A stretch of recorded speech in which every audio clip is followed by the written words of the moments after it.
Hey, this is Andrew and Corey from the band Felicity. And this is the Nebula Podcast.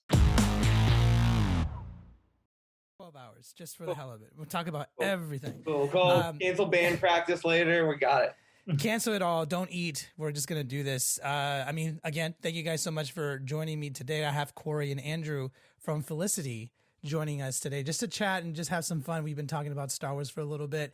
I'm wondering, have you guys always been Star Wars fans from like the very beginning or just more recently?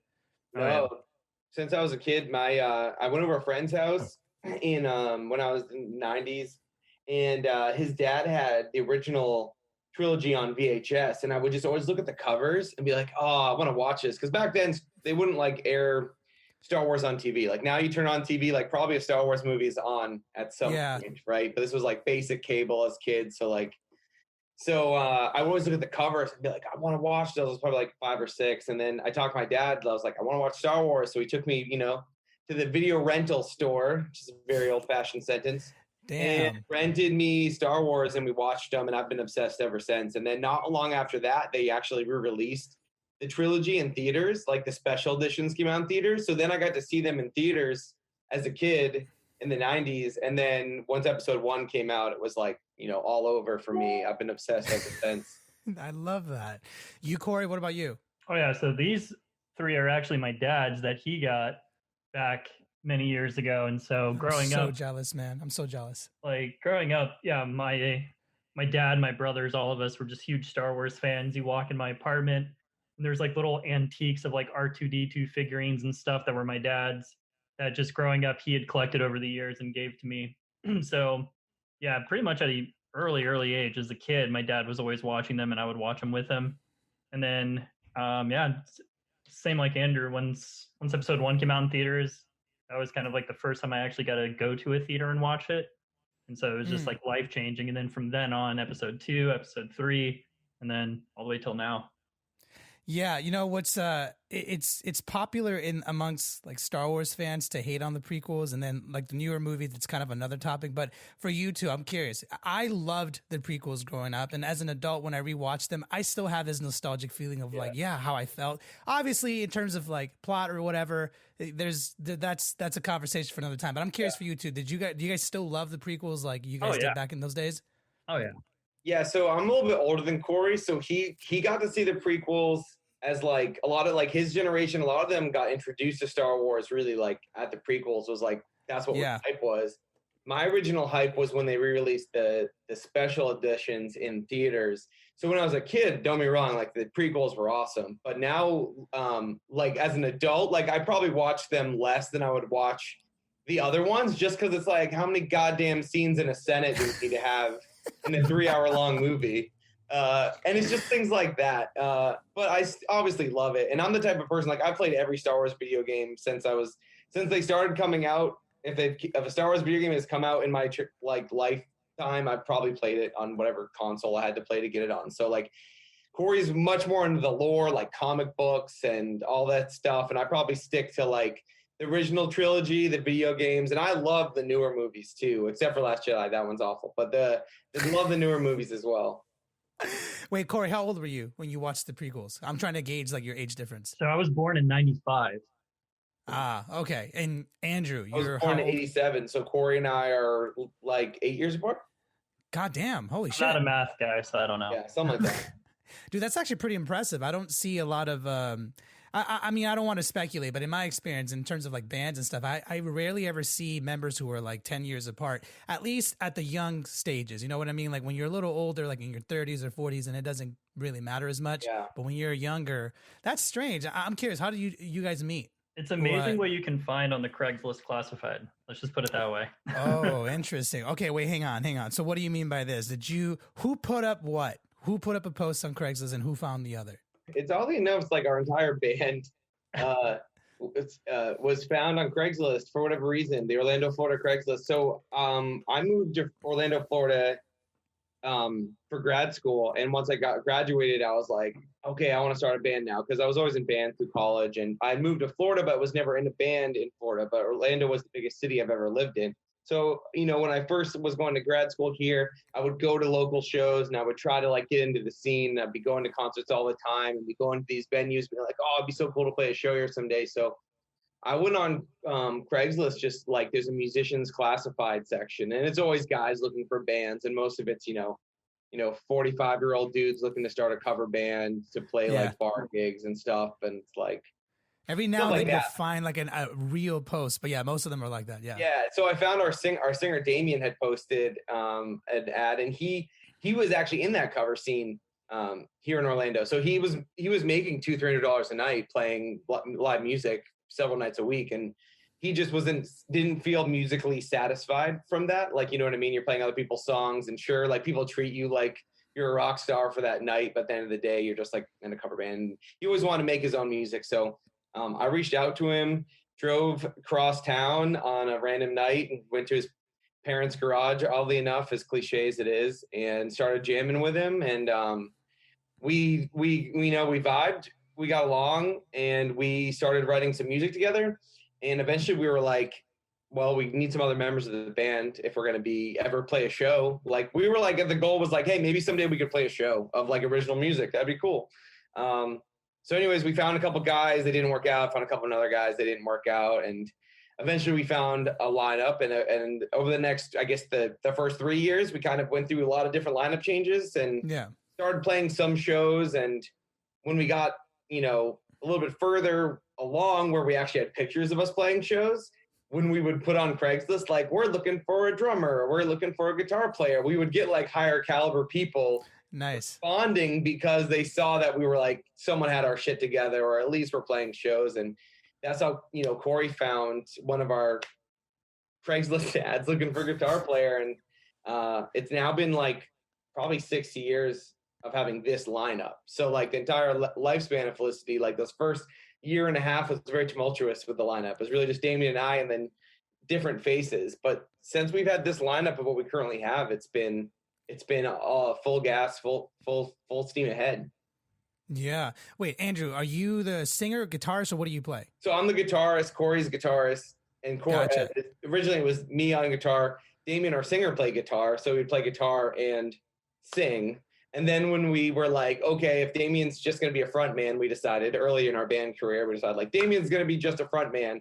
We need to find a second guitarist, and I need a second guitarist who's better than me, because I don't want to ever be the best guitarist in my band. I like to like chill in the background, have a couple beers, and not have to worry about that lead that's really hard to play or whatever. So when we auditioned Corey, he was a little bit younger than us, but he was in college, and it just fit so naturally and was been awesome ever since. Yeah. Corey, I'm curious because I love this whole Craigslist topic, because that is a place that I haven't been to in a good minute. Like I have several projects and businesses that I do on the side. And I remember in college, like I was a huge eBay person. And because of that, I did a lot of research on Craigslist, but that was like 10-ish years ago. And every now and then I feel like everyone kind of looks on Craigslist just out of curiosity, just to see what's happening. And like you said, anytime I look in the musician or talent section, I think it's called now, it is like, it's bizarre. Excuse me, because you see a lot of like random posts, not just for musicians, but for like models and film. And you can just tell it's like fishy stuff. And every now and then you'll encounter one that looks legit. So Corey, I guess what I'm curious about is what drove you to go to Craigslist in the first place to try and find a musician gig? So before I went to college, I came from like a really small town in Florida. So everybody knew everybody and was always swapping bands back and forth. And whenever we wanted to like go further or look for shows and stuff, everybody would go to Craigslist. That's how you bought instruments. Nobody went to Sam Ash or Guitar Center or anything. There's always like Craigslist to buy, because our motto was like, if somebody played it for 10 years, then the instrument's already broken in, it's already got dings. You don't feel bad if it breaks, like whatever. So Craigslist was just kind of like where everybody would go to find everything. And so when I went to college, I was already playing with a group of guys and it just wasn't what I felt I wanted to do. So that was when I was like, all right, well, let me go on Craigslist, because at the time, Facebook wasn't really as big of a community as it is now. So Craigslist was just kind of the only way where you can like really find what part of town, where you want to be, what you're looking for. And I went through dozens of posts and sent so many emails, never got responses. And if I did, they would be like, oh yeah, I'm 56, Jeb's 20 years younger than me. And it's like, all right, that's creepy. And then I saw Damien's and I was like, well, this isn't, I don't feel like this is, a first 48 episode. So I can go ahead and give it a quick little email. And then called me immediately. And like Andrew said, when I did the first, I guess, audition or everything, I didn't even know if like they wanted me to come back or anything, but I messaged the guys I was playing with and I was like, yeah, I'm out of here. I'm done. I'm going to do this thing instead. And then thank God Damien was like, yeah, we want you to come back, because I would have ran before walking on that one. But. That's hilarious, dude. I'm curious, what were you playing before, though? I know you said you were with another band. Was it a similar genre? Was it just another kind of thing? And why didn't it work out? It was like really post-hardcore, actually. So a lot of just like intricate parts, playing fast, a lot of screaming, and just like, yeah, it's fun, but like all in high school, like, that's what everybody was playing, was who could play the fastest, who could play the heaviest. And it's like, yeah, that's cool, but I want to write songs. I want to like have fun playing what I'm doing. I don't want to sit there on a stage having to focus, 3.5 minutes of what I'm doing. So yeah. It's interesting. I do find that I imagine this probably applies to both of you, but I find it curious that as you grow up in the music scene, people tend to take different paths, is what I've observed. And it really just depends on your personality type. And there are definitely those that just really just want to push their skills all the time, every day, every night, and just play as fast as possible. I mean, I feel like that's how we interpret skill, is how fast you can play. And then there are those that at some point want something a little bit different, maybe something a little bit more. And that's where like the whole songwriting, actually being part of a band, comes into play. I'm curious for you, Andrew. You seem, since you are you the oldest actually in the band, or are you not? So it's kind of like most of us are all around the same age. We're all in our like late 20s, early 30s, and then Corey's just a little bit younger than the rest of us. Got it. And that's probably why you guys mesh so well, because it seems like, Corey, you kind of have a good head on your shoulders based on like what I can tell so far. I mean, we all hope we have good heads on our shoulders. We all think we do. And then at some point we do something shitty. We're like, oh, damn, we're not as cool as we thought we were. But anyways, my point being is part of what I've observed is part of having a really good, successful band is the dynamic with everybody. And sometimes age plays a factor. Sometimes it does not. But I find that it just depends on where you are in terms of like your life and maturity and stuff. So I guess, Andrew, kind of bouncing off of what Corey was saying, how he was playing super fast and then he decided he wanted to write songs and join more of your project. You seem to be a lot more, I mean, I'm speculating here, but I'm not sure if you ever even cared about that, about being like the best you possibly could and stuff like that. I guess I'm wondering, in terms of musicality, where were you when you were a little bit younger? And are you still on that same trajectory, or did you change into being more like this chill person that you are now, if that makes sense? Yeah, no. When I first started playing guitar, I really was just wanted to play guitar. Like I wanted to play in front of I wanted to play live. Like I didn't care about being like insanely good. I just wanted to be good enough to play shows. Like that was it. Like it was more about the destination than the journey. Like I wanted to be as good as I could be to be able to play a show as fast as I could with the least amount of work possible. So I did guitar lessons, didn't really take it too seriously because I was like, scales, schmales. I just want to friggin' learn how to play this guitar solo, or want to be able to be good enough to play a show, find to start a band. So, I my first band I ever joined when I was like 14, 15, everyone was way better than me. Our drummer could play Rush covers, like note for note. Drumming that Rush is like Neil Peart's like the guy, like considered one of the best drummers of all time. So I was playing with this like prodigy drummer who could be like, what if we did this song in this crazy time signature? And I was like, I don't know what a time signature is. But I had to just immerse myself with these guys who are so much better than me. And them willing to like have me in the band was like, okay, like I just need to be good enough to like play my role with these guys. And that helped me get so much further along than if I was just continue taking lessons and was playing in my room and trying to practice and stuff, was just playing with these guys. And ever since then, I've had that approach of I've gotten better by just doing it, just by being in bands. I've never really not been in a band for the last 20 years, 10, 20 years. And then this is the longest project I've ever been a part of by a long shot. But it's really just been now where it's like we just care about writing good songs, and about being in a band is not just about playing your instrument. That's like one aspect of it. We care about our marketing. We care about making content, writing music, writing good music. It doesn't matter if I have a guitar solo in this song. It doesn't matter if this song is complicated to play or easy to play. It just matters if it's a good song and if we like performing it. And then when we perform live, we just try to focus on putting on the best show we can. None of us are worried about what our role is in the song. Just what can we do holistically as an entire group to put on the best performance and make it the most enjoyable experience for people coming to see us, because they're paying their hard-earned dollars to see us. We want to make sure that we're giving them their money's worth, and you can listen to a band anywhere. You go on Spotify and listen to a band, but when you go to see a show, you're going to see that visual aspect of it. So it's always been more of me focusing on like, how crazy can I get without messing up, is like what it's become. Like, that's my level of performance I want to have, is like, how can I put on the best show physically and when bands come see us without me sounding like shit? And that's all I care about. I feel like that's probably the best place to be in terms of what's important when it comes to performance. I'm curious, you did mention how it is being in a band and playing these shows. It's very important to note that it is a visual element. There's a visual element to being part of a band that I feel like we don't talk about as much. And by we, I mean like just the music community as a whole.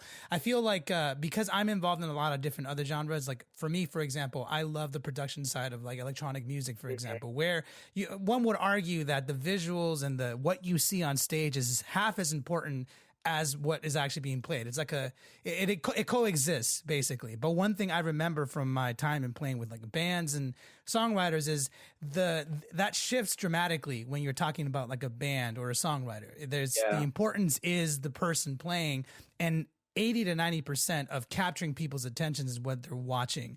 Very rarely is it what you're listening to. I'm not saying that it's not important, but when people go to shows, they want to be bouncing around, unless you're talking about jazz or other genres where you're just kind of sitting there with a cocktail and just chilling back. So I guess my question is, for you guys, you seem to have a very good dynamic.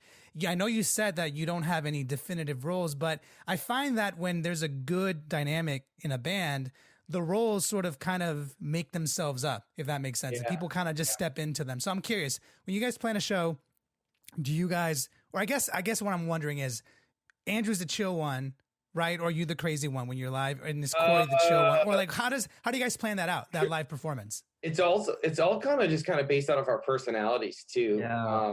But we all are very like-minded. Like, that's why this band has gotten to where it is. It's not because of talent or because of it's partly because of talent. It's partly because of talent, but like talent can really only get you so far too. Like, we have a really strong work ethic. We don't take ourselves seriously at all, but we take the band very seriously. So when we perform live, we have things we talk about. When we rehearse at rehearsal, we have mirrors on the walls. We set up the room so we can visually see what we look like as we perform. When we write songs, we try to think of like what we could do performance-wise to improve the visual aspect of someone coming and seeing us playing that song. It's not just about the song. It's like, hey, if this part is in half speed, we could do this, or we could do synchronized jumping here, or we could do this at different parts. We kind of put that into not only the songwriting process, but then afterwards when we're rehearsing and stuff, everything we try to like think it out and have every song should have a certain high point, like a movie, like first act, middle act, third act. And they should have that high point in the song that has a physical, something you can visually see that coincides with it, even if it's something simple as the classic pop punk band where every band jumps right as the thing hits, and lands at the exact right time, and you have to practice it so that everyone gets it right. And stuff like that just seems like it's natural, but it's really not. Like, you kind of have to think it out. And then as it comes to performance, I think we all have a ton of energy. Our bass player, Mike, is like probably one of the best like physical live performers you'll see, like what he can do with his body, with the music to put on a show. And we always had the mindset of, we may not be the most talented, we might never will be the most talented band as far as how we play our instruments, what we do. However, we can definitely put on the best show that night. Like, we can try to do that, because I've been to plenty of shows where the band that sounded the best didn't leave the most lasting impression on me. Like, that band was crazy. Did you see what they were doing? Like, so we've always had that mindset of going to every show being like competitive with the other bands, but internally, like, what can we do to try to make sure that people remember us more than any other band in the lineup. And usually we've had to default to doing something physically with our performance because it's just the way it is. You know, we've been growing as a band, and we've been like growing at a faster trajectory than we've been really able to keep up with for most of our career. Like within our first 6 months of playing shows, we were like at a festival with Fall Out Boy playing, and we're like, holy shit. That's like, cool. You know, we don't even know how to play to a click yet, but whatever, we're given this opportunity, let's try to figure it out. And we go back and watch the videos, and we're like, oh man, what were people thinking, even clapping after that? But it's all part of the growing experience and learning and part of the journey, which is so much fun. And now it's like we have backing tracks and clicks and all this synchronized stuff. And it's like, we didn't have any of that a few years ago. And so we're just kind of learning as we go. Yeah. I want to put a pin on that because I want to come back to that. But I'm wondering, Corey, one thing that Andrew was saying, which I find very interesting, and I do find that it does come across in everybody's career at some point.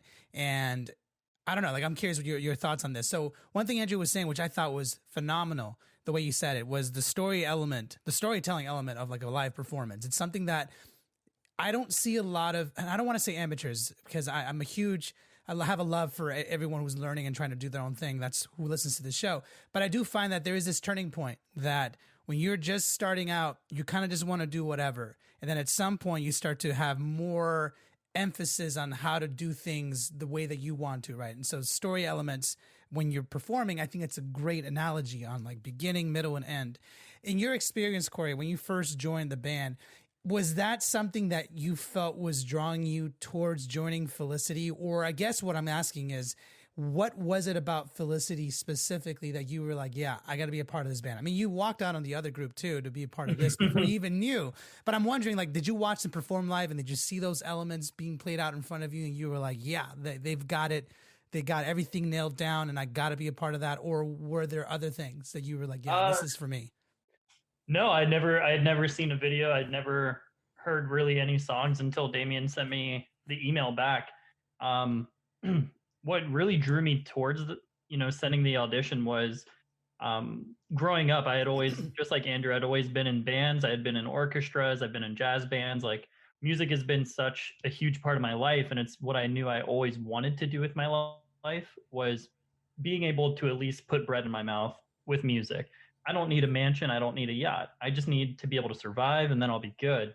And so all through college, I would play with several different people who they said they were serious, but you could tell it was just more of a weekend hobby for them. Like they didn't really want it. They wanted to have families at some point and stuff. And you can do all that, but you have to get there first before you can even remotely think of that. And when I was reading the listing that they posted and seeing the pictures that were provided, it was just kind of more of like an internal feeling of like, okay, it seems like these guys truly do want to make something out of a band. Like they don't want to just do this on a weekend and just go have fun. Like they want to make something of this and actually treat this the same as I do when I think of music and how I feel with music.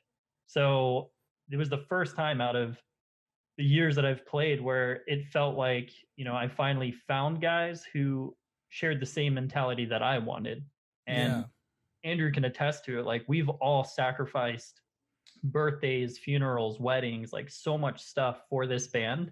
And not once do we ever use it as an excuse or anything like that. It's because, with this objective, we know that in today's industry, you get like 1 in a million shot, but if you don't give it your all, you're never going to get there. So looking back, I would rather be in my 40s and 50s saying, damn, I gave it everything and had the time of my life than being 40 years old and thinking like, fuck, I should have done that. Why did I settle on this instead of pursuing this to the fullest that I could? Because, we're all young, we'll bounce back. So I hope that answers that. No, that does answer the question. And I think it's one of those things where I agree with what you're saying. And I think it goes without saying that, and I've mentioned this in other episodes too, and I think it's important to re-mention again, like it's not about age for me. Like there's so many examples of people that have succeeded who are a little bit older. One would argue that when you're a little older, you're wiser. So you kind of don't waste a lot of time on the usual bullshit that a lot of us young people, and I'm going to put myself in that category. I'm 30 as well. But I do feel like we're still technically young at that age. 30 is the new 20. Exactly. But what I'm getting at is there is a difference, though. Sometimes it's so easy to say, like, oh, it's the age thing, but it's not. It's really about choices and what you choose to spend your time on and what not to waste time on. And what I love about your experience, Corey, is that you saw a group of guys who were very much, no matter whatever they were choosing to do, it seemed like they were just going for it the right way. They weren't just playing shows or whatever. They were like professional. They were putting everything, every resource they had, and that's what probably drew you to them, right? Yeah. And kind of continuing on with the topic I was thinking about before, you mentioned how within 6 months, Andrew, and I don't know if Corey was a part of this at that time yet, but so you weren't there when they played you opened up for Fall Out Boy, right, Andrew? Yeah. Corey wasn't a part of it yet. No. Yeah, no, he joined. But that being said, one of Corey's first shows we played with Red Jumpsuit Apparatus. One of his first shows, we played a festival that had, Rise Against. Like, we had a really random ride where our first year we got to do all these amazing things for whatever reason, and then it kind of like lulled down, and we were like, I thought that was going to be like this all the time. That happens, man. We learned to kind of, appreciate those moments when we get them.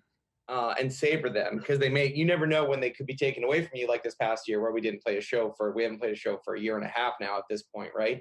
Yeah. So which is a bummer. Yeah, so Corey was not a part of that. We have done so. I mean, Corey's still been a part of all of our amazing shows we've had since he's joined. But when we first started, like one of our first shows was a big festival, and Fall Out Boy was the headliner, and right after us was the Pixies. And so it's like, right before us was the Pixies. So it's like the Pixies playing Where Is My Mind? And they're like, here's some shitty-ass local bands for y'all to watch. And that's just what it was at the time. Like, there's no way around it. But, hey, it was an amazing learning experience, and the pictures look awesome. So I wish we could have what we have now back then. But it is what it is. We're just looking forward to the next one. Yeah, I think that's a very beautiful thing, because you do find that a lot in the music industry, where you have these tremendous highs and then I would say tremendous lows as well for almost everybody. Like this is the same across the board with all kinds of industries, where you only see the highs and you, as a consumer, you don't see the lows at all. And I feel like that's really where you get tested as a band or as a musician, is during the lows. And lows can mean a vastly different amount of things, either money-wise or, like you were saying, like maybe no performances, maybe none of that. I can only imagine what that must do to your confidence when you've had like festival back to back, and then like a year of like, oh, we're only playing local gigs now. What happened? What did we do wrong? You know what I mean?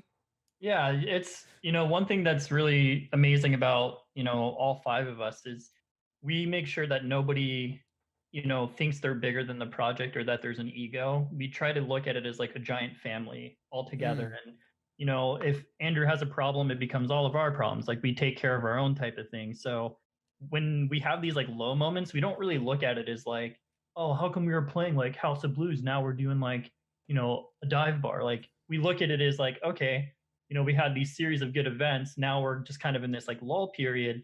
What can we do that when the next high comes, we come out with a bang? So we'll start focusing on like content. We'll focus on songwriting. We'll focus on, trying to do live streams to engage with our fans and our audience. We'll do like merch giveaways. We'll do Twitch streams. And so we're just trying to like constantly find ways that, like Drew was saying, music's only a small portion of it. So you have this whole business. So during those lull periods, we really focus on the behind the scenes stuff. Like, can we upgrade our equipment? Can we work on our live show? Can we work on attire? Can we reach out to merch artists? Can we start thinking of, new designs? What are we going to do for, a year from now with the new record? We should start talking to X labels, start thinking of this. So we tend to really just keep ourselves busy, even if there's nothing for us with like an objective or a goal directly in sight. So it doesn't really keep us down. If anything, I don't think we've ever stopped working in the last 6 years, honestly. Mm-mm. Yeah. One thing that Andrew mentioned a little earlier, which, by the way, I do agree with that, Corey. I think that's a very brilliant strategy, which is something that I'm not sure if you've ever heard of this band or artist Intervals, but so he was on the show. He basically said the exact same thing, but in a different way, where in terms of songwriting or just being productive, I guess, we discussed, and it's kind of what we're talking about now, like there is this idea of you constantly need to be winning. There's like this obsession with winning and winning, which everyone loves to win. but life isn't always that way, especially not for a band or for an artist. There's tons of wins, but there's tons of losses too. And, you know, he was mentioning how in those lull periods, he likes to get organized and not even stress about the creativity side. Like the creativity side will come when it comes. But in the meantime, let me get all my samples organized. Let me work on all this other stuff. Let me get ready to go. And then when the creativity hits, he hits the ground running. And it seems like you guys do something similar. I'm wondering, as you guys were beginning to perform, this is something that's come up before, and I'm curious what you guys think about this, both of you. There is this, I don't want to say obsession, but I have noticed a pattern where there is two school of thought sometimes. Sometimes there are groups like yourself who are professional and they're very much like, we have a goal in mind, we're going to go for it, we're going to be as best as we possibly can. Then there's this other school of thought where it's almost the polar opposite. I don't want to call it hippie, but it's very like, whatever happens, happens. You know, I'm just making music, I'm smoking a cigarette, drinking, and somehow I'm succeeding and I'm not going to change that formula, right? I find that sometimes there's some conflict when a band or an artist act starts to evolve from like just kind of figuring it out to more of a professional status. And one thing Andrew mentioned was how, you know, when you first started and you're playing all these festivals, you were doing well, but you kind of didn't know what you were doing. And then you figured it out as you went along, and now you got backing tracks, click tracks, stuff like that. In hindsight, some people on the other school of thought would say, well, I don't know, maybe changing that, maybe becoming more, excuse me, professional, getting more of their shit together, maybe that might be a hindrance, or maybe not. Personally, I don't think it is, but I'm wondering, in your minds, has that ever crossed your mind? Like, have you ever thought like, well, maybe we should be a little more like, let's see what happens? Or is this path of like, no, we know what we're doing. Is that the best path? I don't know. Like, I don't think there is a right answer, but I'm curious what you guys think. I think that it was like in the beginning, basically we had no music recorded. We didn't have anything. What we had was an insane work ethic and a desire, and refusing to say no to anything that was given to, like, invited. So like, we were like, beginning of the band, for example, we were playing a show every single weekend in the greater Orlando, Florida area.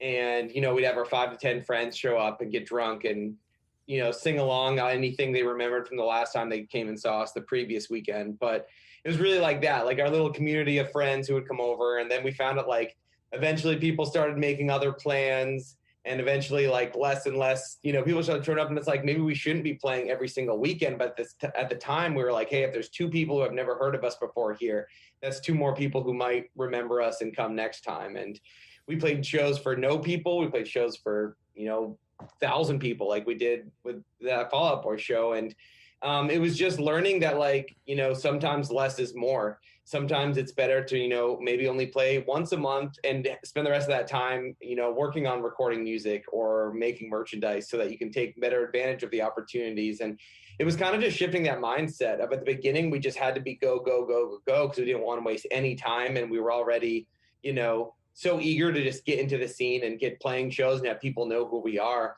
And it's crazy now to think, like, 6 years ago when we started, that, like, people, like, younger bands in Orlando will be like, oh, you know, I came to one of your shows years ago, and now I've been, like, following you guys for years, and now I've started my own band because, you know, seeing you guys inspired me to do it. That's cool. And it's been, like, all these years, and now we're at the point where it's like, we just play shows if we want to, or if we get invited to the right opportunities. And we've grown so much as a business and as a band, but it definitely, that, like, beginning mindset was just like, if anybody invites us to play any show, we're going to say yes. I don't care if we're the heaviest band or we're the mellowest band. We played shows where we're like a pop punk band and every other band is a metal band. And we played shows where we're like a pop punk borderline metal band, but every act with us is like an acoustic. And we're like, what are we doing?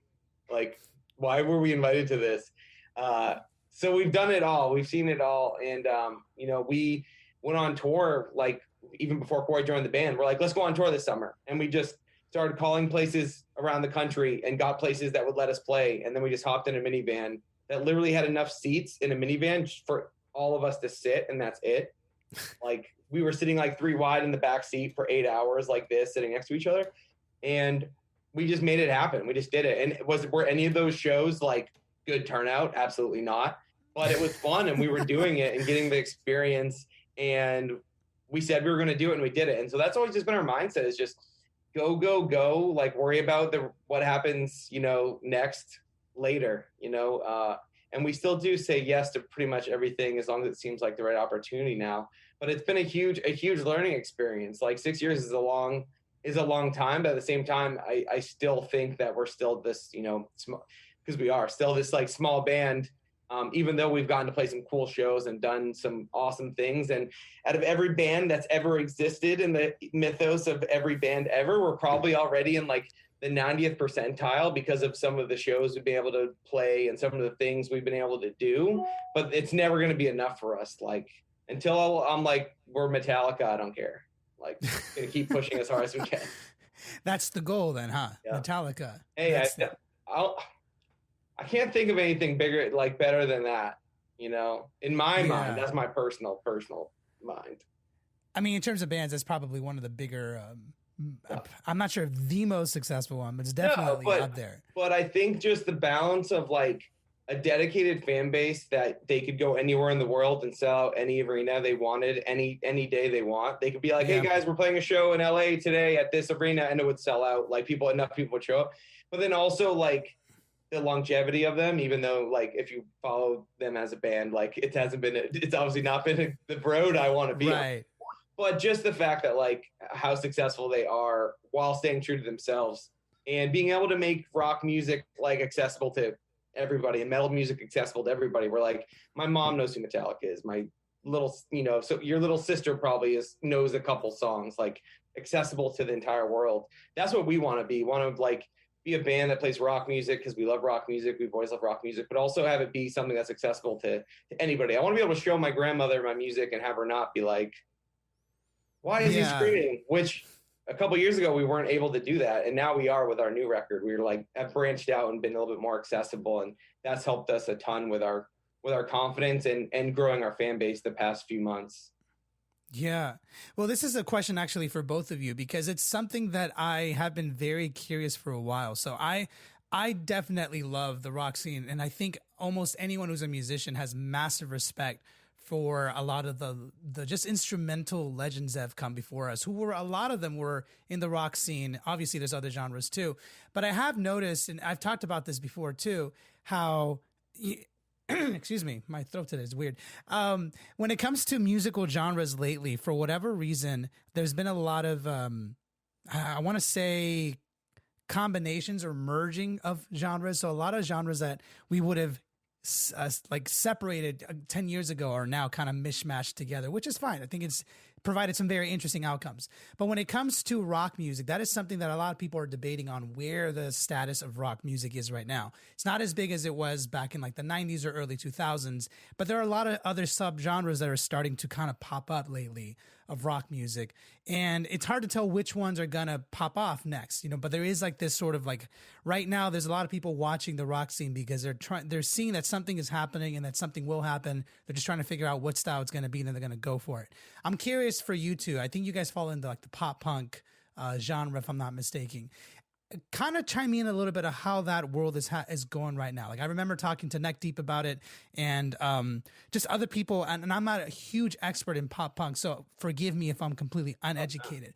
But I do see that it is one of those subgenres that there is some interest in right now. Like people who have never heard it before are starting to kind of peek in and see, hey, what is this about? And there's a lot of speculation on whether or not it's going to pop off again or not. But I'm curious, since you two are in it and your band is thriving because of it, in your experience, what do you think is happening right now in the pop punk scene? Do you think it's going to pop off at some point and become a bigger genre, I guess, if you will? Rock as a whole, like how's that going on? Is it going to grow anymore? Or I don't know. I'm wondering what you guys think.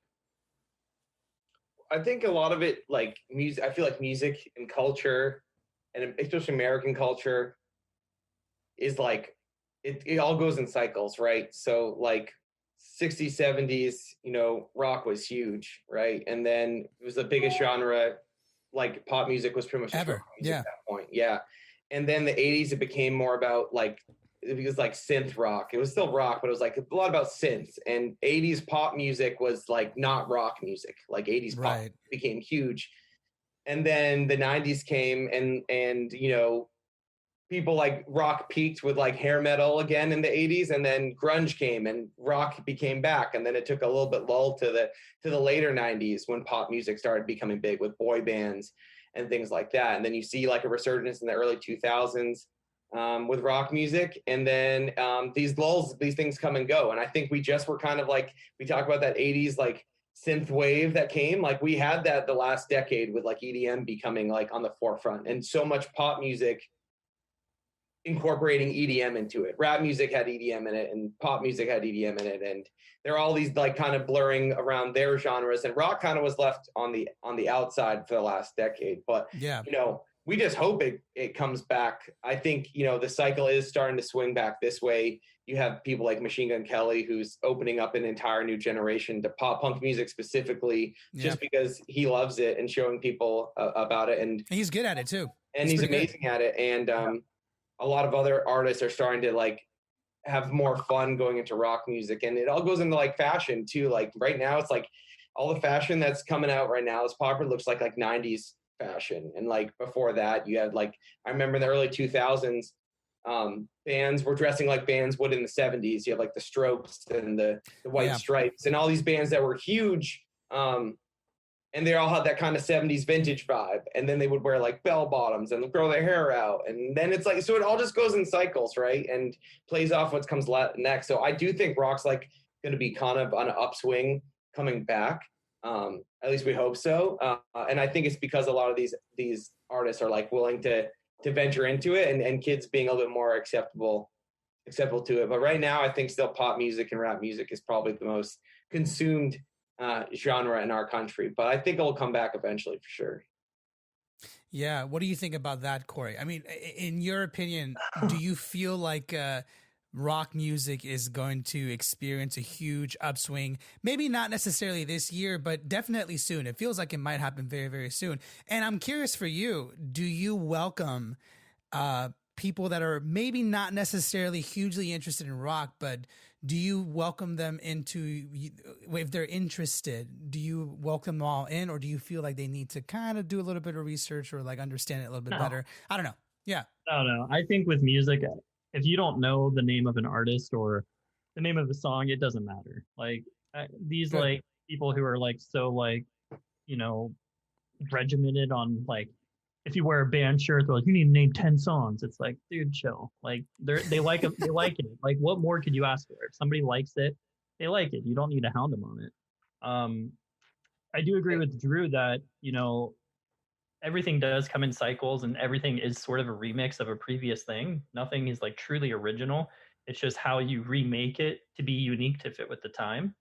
I do see rock coming back like more prominently than what it was. As far as which subcategory or which genre of rock, you know, hard to say. If I knew, I would be, you know, in the business side of the industry. But you know, I definitely think that MGK really helped put pop punk on the forefront for a while, and a lot of people are talking about that genre specifically.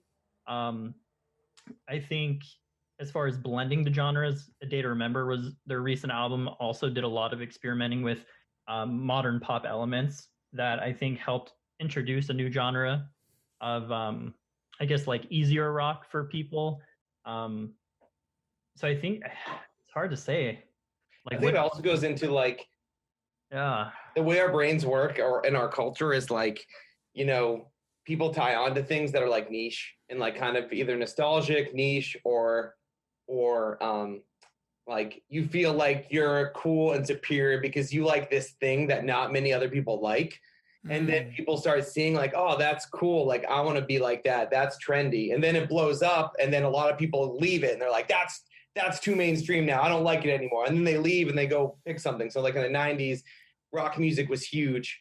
And it was like rap music was like maybe a more niche. And enough people opened up to rap music that it became huge in the forefront. And then in the early 2000s, people went back to like rock music again, and bands started sounding like grunge again, and bands started sounding like these 70s rock bands again, because it was going against what the main thing was. And then that created a shift where rock was at the forefront, and then people started going in another direction. So I think it's just like that cycle. And definitely rock's always going to be around because There's just something about it that you can't, that like every genre has its thing, the reason why it's magical. Like going to a rap show is nothing like going to a rock show, which is nothing like going to an EDM show or something like that. And they all have their own thing that makes them what they are. So it's just really, it's really just when it becomes the overall acceptance and that swing of that, you know, culture trend to come back around towards rock music. But I think it's got to be next, because it's been, you think of like when the last time a rock album was like the #1 album in the country, it's been probably a decade at least. So that's usually when it like kind of flips back around. And the fact that we do have artists like Machine Gun Kelly, not only becoming a pop punk band, and then you have a band like A Day to Remember, who's a pop punk band or metal band, making mainstream pop rock music, introducing these young kids to rock genre that they may have never even heard of A Day to Remember before. But now, since their music is so much more accessible, that's really what we're trying to do now with our latest record. We have songs that even just a year ago we would have never written, because our producer really pushed us to be like, hey, like, you know, you guys have a fan base. They're going to be with you, you know, forever if they want to be. But, you know, you need to worry about the millions of people who haven't heard your music, and how can we get their attention? And that's really what we tried to do with this last record we're working on releasing this the next few months. Comes out July 16th. Is half the record is probably stuff, if you're a fan of Felicity, you'll probably be into. And if you're a really fan of Felicity the last few years, the other half of the record you might not be that into. But hopefully it may open up and broaden our horizons to people who have never heard of us before, and they'll be like, oh, that was the song that got me into them, and it was nothing like anything they had done before. What a beautiful thing to do. And excuse me, my throat is really weird today. But this is actually a very interesting topic, because I was talking about this with a couple of other people, not on the show, but just some industry people. And I'm curious what you two think about this, because I hear it all the time, but I don't really hear a lot of people talking about it. Does it ever, I don't want to say make you afraid, but does it ever bug you when you went through this moment of trying to figure out a new way to do your music? I've heard many, many times before the whole, and I'm sure you guys have too, it's almost cliche, where like there's an artist who decides to do something a little bit different or changes it up a little bit to not necessarily experiment, but to assimilate a little bit more with what's popular, to hopefully try and bring in more fans. A lot of the usual casual, not casual, but like the very dedicated fans, a lot of them take it personally. I mean, that happens so much. You hear it all the time with so many different groups, artists, and bands. And it's happened recently, like in the electronic world with a very big artist, I'm not going to say who, where, you know, they're trying to break out and they are putting out stuff that's more easily digestible to everyone else. And the people who, in a way, were so dedicated that you could argue got them to where they are, now they feel a little bit alienated. Does that ever cross your mind? Do you guys ever worry about that? Is that a problem that you guys think you'll ever face? Is that a good problem to have? I don't know. I'm wondering what you think about that. I think you're always going to run into that problem, because you have those people who are diehard fans because you wrote this specific sound and that's how they discovered you. That's how they fell in love with you. That's what they love.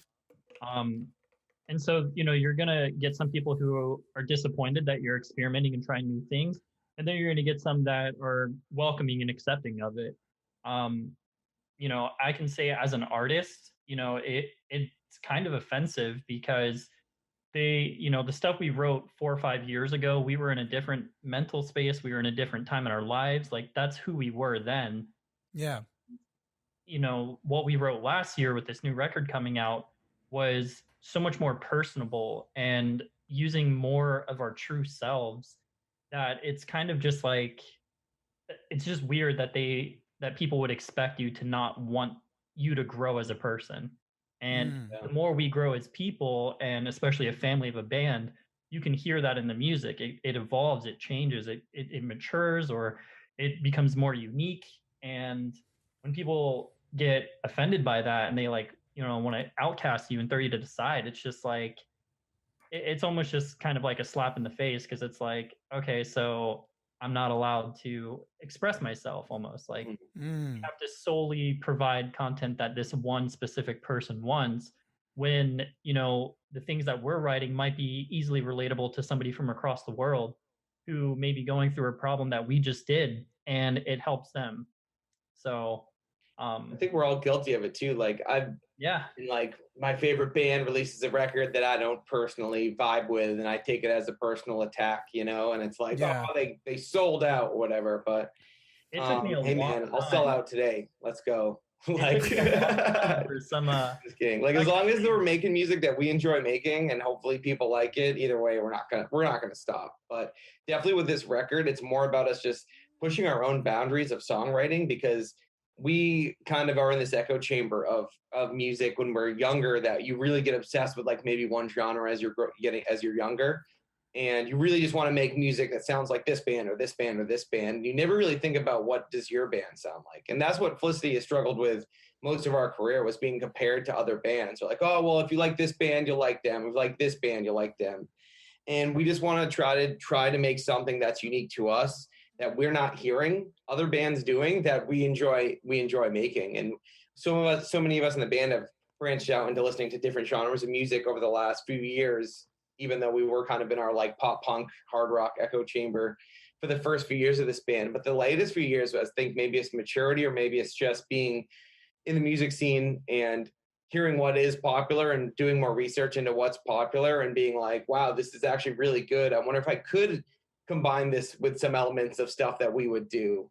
Maybe that would be a lot of fun. And then we find out that it is really fun. Yep. And hopefully people accept it.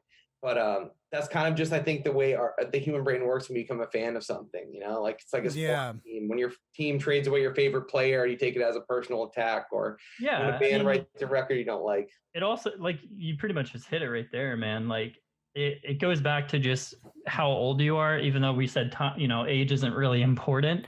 But like, as you do grow up, you experience so much more in life, and you're faced with new adversities, new experiences, and it allows you to appreciate things that you probably weren't, mature enough to appreciate years ago. And there's stuff that I listen to today that, 10 years ago when I was 16, I'd been like, I'm not listening to that shit. That's stupid. But now I listen to it over stuff that I loved when I was 20. And it's because you can listen to the lyrical message, you can hear the emotion in the song, you can hear what they created and appreciate the art so much more, because you've experienced and exposed yourself to similar experiences yourself. So it allows you just to have a new set of eyes and a new understanding of what these artists are trying to do, or what they've gone through when creating and branching out into new avenues.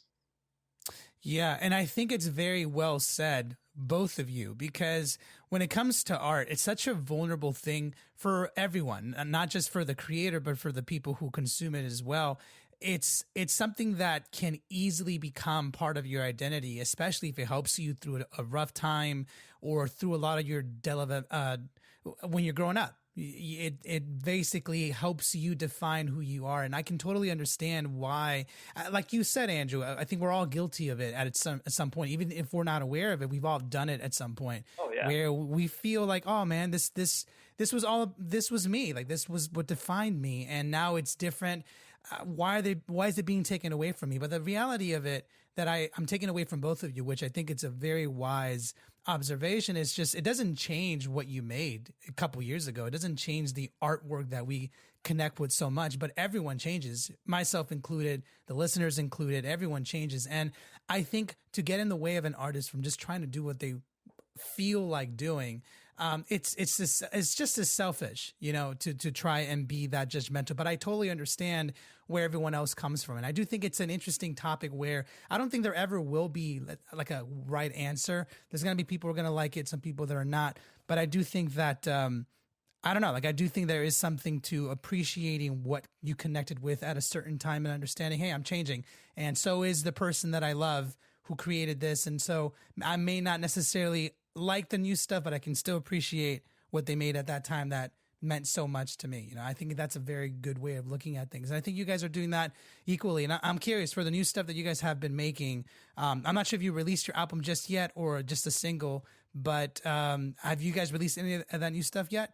So we're kind of a few singles in. The latest one we've released is definitely the most out of the box thing we've ever done. Our latest song called "You Got This," which is very much just, I feel like, a straightforward rock song. Like normally we're all about the riffs and the hooks and the energy, and we really started on focusing on just like the end product. Like, what would it be great to have as a song that that's a rock song that sounds like something you could be heard on the radio today, that also is true to us, but that also we could show to anybody. Like I talked about earlier, like a song that I could show to my grandmother, my mom, or my, like, you know, your friend's little sister or whatever it is, and them all be able to be like, this is a good song. This is a good rock song.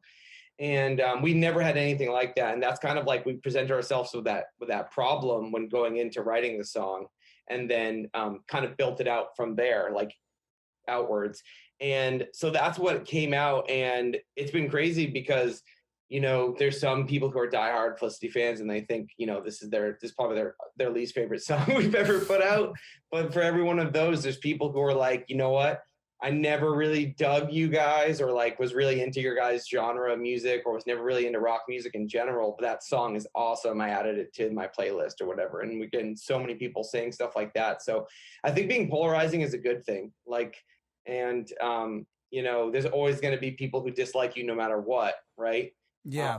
So don't worry about that. Just worry about what our end goal is. And our end goal is to be able to make music that we love making, and to be able to share it with as many people as possible. And if we realize that if we're being too niche, or we're being too genre, we're only making music for ourselves, then you know, it's going to stunt the potential that this project has to reach more and more people and spread our message of, you know, positivity and to so many people. And we know that us growing up, so many bands affected our lives in a positive way. Like, you look at a band that maybe even if they're not making music you love right now, but like you can have that nostalgia looking back, remember being at that show and have those memories, and how many difficult times maybe their music helped you get through. And that's what we want to be. We want to like make music someday that people look back on and say, wow, that song helped me through that difficult time. And I feel like now we're finally getting to that point where we're writing music that's a little bit more accessible to more people, so that hopefully we can, you know, expand that reach and reach more people with that message. I love it. Corey and Andrew, I want to say thank you so much for being on the show. It's been an absolute pleasure talking not only to some very talented musicians, but some fellow Star Wars fans. I feel like, and this is going to date me a little bit, and I feel like this is one of the only things where I get really like picky about, but I remember like just being so young and being a Star Wars fan, and now that it's like a popular thing again, not that Star Wars was never popular, but it goes in waves, you know, like it was popular in the 70s and 80s. When I was in high school, no one really cared. And then now, like, when you drive by high school, everyone's wearing Star Wars t-shirts and stuff. But my point is, you guys are very cool. You guys are very smart, very wise musicians, and are clearly doing something right. And I'm excited to see what your future holds, because the COVID's almost over. I mean, that's the hope right now. And a lot of things are opening up, and we're starting to have shows. And I'm excited just to see some of the things that you guys are going to be doing. So thank you once again for being on the show. To end things off, I know we just talked about that single. What else do you guys have on your plate? Do you have any confirmed shows, any festivals you're doing? Like, what do you guys got? Right now, nothing as far as shows, festivals that is confirmed we can talk about. Well, you know, we live in Florida, so it's the wild, wild west. You never know. It is. We could have a festival tomorrow and be invited to play it, and who knows? We did go to a festival recently in Florida, so we're down awesome. Here it's starting to open back up. But yeah, our goal is, you know, our album's going to be coming out July 16th. We're going to release a couple more singles between now and then. We're going to release a couple more music videos between now and then. And once the album comes out, we're just hoping to be back on the road, hopefully this fall, and be playing some shows and looking to, you know, hopefully have clear skies going into next year, 2022.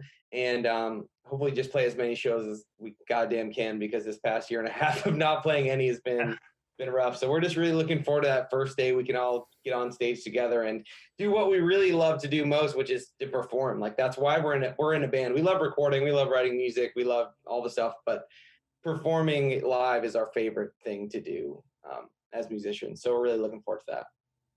Awesome. And Corey, I really do appreciate your time too. Thank you guys so much for being on the show. It's been an absolute pleasure talking to you.